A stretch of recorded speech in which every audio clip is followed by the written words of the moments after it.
ഫാത്തിമ അടിമയെ ചോദിച്ച് വീട്ടിലേക്ക് വന്നല്ലോ. എന്നാൽ അടിമയെ കിട്ടുന്നതിനേക്കാൾ നിനക്ക് നന്മ കിട്ടുന്ന നിനക്ക് പ്രതിഫലം കിട്ടുന്ന ഒരു നന്മ പറഞ്ഞു തരട്ടെയോ? അല്ലാഹുവിന്റെ റസൂൽ ചോദിക്കുകയാണ്, അടിമയെ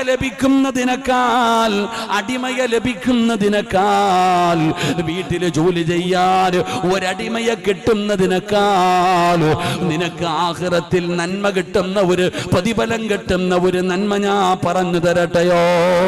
പറഞ്ഞതാ വാപ്പാ.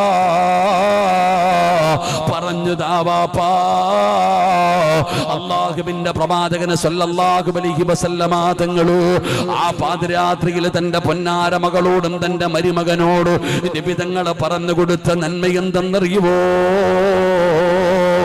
ഫാത്തിമ